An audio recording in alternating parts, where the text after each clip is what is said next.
ನಮಸ್ತೆ ಫ್ರೆಂಡ್ಸ್, ಇವತ್ತು ನಾನೊಂದು ವೆರೈಟಿ ಆಗಿರುವಂಥ ಒಂದು ರೆಸಿಪಿ ಜೊತೆನೆ ಬಂದಿದ್ದೀನಿ. ನೀವು ಇದುವರೆಗೆ ರುಚಿಸಿರದಂಥ ಒಂದು ಅದ್ಭುತವಾಗಿರುವಂಥ ಒಂದು ಹೆಲ್ದಿ ಆಗಿರುವಂಥ ರೆಸಿಪಿ ಮಾಡ್ತಾ ಇರೋದು ಉದ್ದಿನಕಾಳು ಮತ್ತು ತೆಂಗಿನ ತುರಿ ಉಪಯೋಗಿಸ್ಕೊಂಡು. ಬನ್ನಿ ನೋಡೋಣ ಇದು ಏನು ಹೇಗೆ ಮಾಡೋದಂತ. ಮೊದಲೊಂದು ಕಡಾಯಿ ಬಿಸಿ ಮಾಡಿಬಿಟ್ಟು ಅದಕ್ಕೆ ನಾನು ಅರ್ಧ ಕಪ್ ಉದ್ದಿನ ಕಾಳು ಹಾಕ್ತಾ ಇದ್ದೀನಿ. ಇದು ಚೆನ್ನಾಗಿ ತೊಳೆದು ಒಣಗಿಸಿಟ್ಟಿರುವಂಥದ್ದು.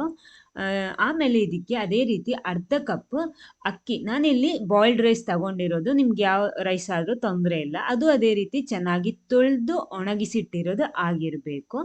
ನೋಡಿ, ಇನ್ನು ಇದನ್ನು ಮೊದಲು ಎರಡು ಕೂಡ ಚೆನ್ನಾಗಿ ಹುರ್ಕೋಬೇಕು. ಇಲ್ಲಿ ಒಂದು ವೇಳೆ ನಾನಿಲ್ಲಿ ಬಾಯ್ಲ್ಡ್ ರೈಸ್ ತಗೊಂಡಿರೋದು, ಅದು ಸ್ವಲ್ಪ ಜಾಸ್ತಿ ಟೈಮ್ ತಗೊಳುತ್ತೆ ರೋಸ್ಟ್ ಆಗೋದಕ್ಕೆ. ನೀವು ಬಾಯ್ಲ್ಡ್ ರೈಸೇ ತಗೋತಿದ್ರೆ ಮೊದಲು ಬಾಯ್ಲ್ಡ್ ರೈಸ್ ತಗೊಂಡ್ಬಿಟ್ಟು ಅದನ್ನು ಸ್ವಲ್ಪ ಹುರ್ಕೊಂಡ ಮೇಲೆ ಉದ್ದಿನ ಕಾಳು ಹಾಕಿದ್ರು ಪರವಾಗಿಲ್ಲ. ಆಮೇಲೆ ನಾನಿಲ್ಲಿ ಉದ್ದಿನ ಕಾಳು ತಗೊಂಡಿರೋದು, ಉದ್ದಿನ ಬೇಳೆ ಬೇಕಿರೋ ತಗೋಬೋದು, ತೊಂದರೆ ಏನಿಲ್ಲ. ಇನ್ನು ಇದನ್ನು ಚೆನ್ನಾಗಿ ಹುರ್ಕೊಳ್ಳಿ. ನೋಡಿ, ಇವಾಗ ಒಳ್ಳೆ ಕೆಂಪಾಗಿ ಬರಬೇಕು. ಅದೇ ರೀತಿ ಅಕ್ಕಿನೂ ಅದೇ ರೀತಿ ಚೆನ್ನಾಗಿ ರೋಸ್ಟ್ ಆಗಿರಬೇಕು. ನೋಡಿ, ಈ ರೀತಿ ಮೀಡಿಯಂ ಫ್ಲೇಮಲ್ಲಿ ಇಟ್ಕೊಂಡೆ ಚೆನ್ನಾಗಿ ಹುರಿಬೇಕು. ಏನು ಎಣ್ಣೆ ತುಪ್ಪ ಏನು ಹಾಕೋದು ಬೇಡ. ಇವಾಗ ಚೆನ್ನಾಗಿ ಹುರಿತಾ ಇದೆ. ನೋಡಿ, ಕಲರ್ ಎಲ್ಲ ಕರೆಕ್ಟ್ ಚೇಂಜ್ ಆಗಿದೆ. ಅದೇ ನಾನು ಹೇಳಿದ್ದು, ಉದ್ದಿನ ಕಾಳು ಬೇಗ ಸೆಟ್ ಆಗುತ್ತೆ, ಅಕ್ಕಿ ಸ್ವಲ್ಪ ಟೈಮ್ ತಗೊಳುತ್ತೆ. ನೋಡಿ, ಇವಾಗ ಎರಡು ಕೂಡ ಕರೆಕ್ಟಾಗಿ ಹುರ್ಕೊಂಡಿದ್ದೀನಿ. ಸ್ಟವ್ ಆಫ್ ಮಾಡ್ಕೊಳ್ಳಿ. ಇನ್ನು ಇದನ್ನೊಂದು ಬೇರೊಂದು ಪ್ಲೇಟಲ್ಲಿ ಹಾಕಿಟ್ಕೊಳ್ಳಿ, ಯಾಕಂದರೆ ಸ್ವಲ್ಪ ಆರಬೇಕು. ಒಳ್ಳೆ ಬಿಸಿ ಬಿಸಿ ಇದೆ. ಇವಾಗ ನೋಡಿ, ಪ್ಲೇಟಲ್ಲಿ ಹಾಕಿಟ್ಕೊಂಡಿದ್ದೀನಿ. ಇನ್ನು ಇದು ಸ್ವಲ್ಪ ಆರಿದ ಮೇಲೆ ಇದನ್ನು ಮಿಕ್ಸಿ ಜಾರಲ್ಲಿ ಹಾಕ್ಕೊಂಡ್ಬಿಟ್ಟು ರುಬ್ಬಬೇಕು. ಒಂದು ಮಿಕ್ಸಿ ಜಾರ್ ತಗೊಂಡಿದ್ದೀನಿ, ಅದಕ್ಕೆಲ್ಲ ಕೂಡ ಹಾಕ್ಕೊಂಡ್ಬಿಟ್ಟು ನುಣ್ಣಗೆ ಹುಡಿ ಮಾಡಬೇಕು. ಅಂದರೆ ಫೈನಾಗಿ ಹುಡಿ ಮಾಡಬೇಕು, ತರಿ ಇರಬಾರ್ದು. ಆ ರೀತಿ ಹುಡಿ ಮಾಡ್ಕೊಳ್ಳಿ.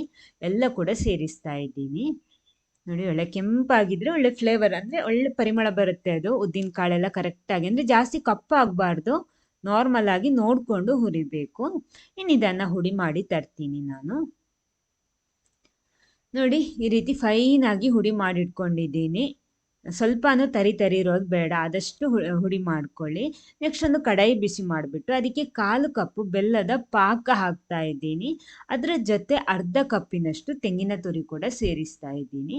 ಮೊದಲು ಇದನ್ನು ಸ್ವಲ್ಪ ಬಿಸಿ ಮಾಡ್ಕೊಳ್ಳಿ. ಅಂದರೆ ನಾನು ಆಲ್ರೆಡಿ ಪಾಕ ಮಾಡಿಟ್ಟಿರೋದ್ರಿಂದ ಜಸ್ಟ್ ಮಿಕ್ಸ್ ಮಾಡ್ತಾ ಇರೋದು ಮಾತ್ರ, ಅಥವಾ ಪಾಕ ಮಾಡಿಬಿಟ್ಟು ಮಾಡ್ಬೋದು ನಿಮಗೆ. ನೋಡಿ, ಈ ರೀತಿ ಫುಲ್ಲಾಗಿ ಮಿಕ್ಸ್ ಮಾಡ್ಕೊಳ್ಳಿ. ಒಳ್ಳೆ ಬಿಸಿ ಆಗಬೇಕು ಅದು, ಅಂದರೆ ಒಂದು ಪೇಸ್ಟ್ ಥರ ಬರಬೇಕು. ಎರಡು ಕೂಡ ಮಿಕ್ಸ್ ಆಗಿಬಿಟ್ಟು ತಿಕ್ಕಾಗಿರುವಂಥ ಒಂದು ಗ್ರೇವಿ ಥರ ಬರಬೇಕು.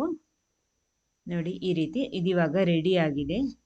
ಕರೆಕ್ಟಾಗಿ ಕುದಿ ಬರ್ತಾ ಇದೆ. ಇಲ್ಲಿ ನಿಮಗೆ ಬೇಕಿದ್ರೆ ನಟ್ಸ್ ಎಲ್ಲ ಸೇರಿಸ್ಬೋದು, ಗೋಡಂಬಿ ಆಗಲಿ, ಬಾದಾಮಿ ಆಗಲಿ, ಒಣ ದ್ರಾಕ್ಷಿ, ನಿಮ್ಗೆ ಏನು ಬೇಕೋ ಅದು ಸೇರಿಸ್ಬೋದು. ನಾನಿಲ್ಲಿ ಪ್ಲೇನ್ ಆಗಿ ಮಾಡ್ತಾ ಇದ್ದೀನಿ. ಇದರ ಜೊತೆ ಹಾಕ್ಕೊಂಡ್ಬಿಟ್ರು ಚೆನ್ನಾಗಿರುತ್ತೆ, ಅಥವಾ ತುಪ್ಪದಲ್ಲಿ ಹುರಿದು ಕೂಡ ಹಾಕ್ಬೋದು. ಇನ್ನು ಇದಕ್ಕೆ ನಾವು ಹುಡಿ ಮಾಡಿಟ್ಟಿರುವಂತಹ ಉದ್ದಿನಕಾಳು ಆಮೇಲೆ ಅಕ್ಕಿ ಹುಡಿ ಸೇರಿಸ್ತಾ ಇದ್ದೀನಿ ನಾನು. ಇನ್ನೊಂದು ಸಲ ಮಿಕ್ಸ್ ಮಾಡ್ಕೊಳ್ಳಿ. ಇನ್ನು ಮೀಡಿಯಂ ಫ್ಲೇಮಲ್ಲಿ ಅಥವಾ ಕಡಿಮೆ ಉರಿಯಲ್ಲಿ ಇಟ್ಕೊಂಡ್ರೆ ಸಾಕು. ಒಂದು ಜಸ್ಟ್ ಮಿಕ್ಸ್ ಆಗೋ ತನಕ ಬಿಸಿ ಇದ್ದರೆ ಸಾಕು. ಆಮೇಲೆ ನಿಮಗೆ ಸ್ಟವ್ ಆಫ್ ಮಾಡ್ಬೋದು, ಯಾಕಂದರೆ ಜಸ್ಟ್ ಮಿಕ್ಸಿಂಗ್ ಮಾತ್ರ ಇರೋದು, ಬೇರೆ ಏನಿಲ್ಲ, ಬೇಯಿಸೋದಕ್ಕೇನಿಲ್ಲ. ನೋಡಿ, ಈ ರೀತಿ ಒಂದು ಸಲ ಮಿಕ್ಸ್ ಮಾಡಿಬಿಟ್ರೆ ಸಾಕು. ನೋಡಿ, ಇವಾಗ ಮಿಕ್ಸ್ ಆಗಿದೆ. ಇನ್ನು ಸ್ಟವ್ ಆಫ್ ಮಾಡ್ಕೊಳ್ಳಿ. ಇನ್ನೊಂದು ಸಲ ಫುಲ್ಲಾಗಿ ಮಿಕ್ಸ್ ಮಾಡಿಬಿಟ್ಟು ಇದನ್ನೊಂದು ಬೇರೊಂದು ಪ್ಲೇಟಲ್ಲಿ ಹಾಕಿಟ್ಕೊಳ್ಳಿ.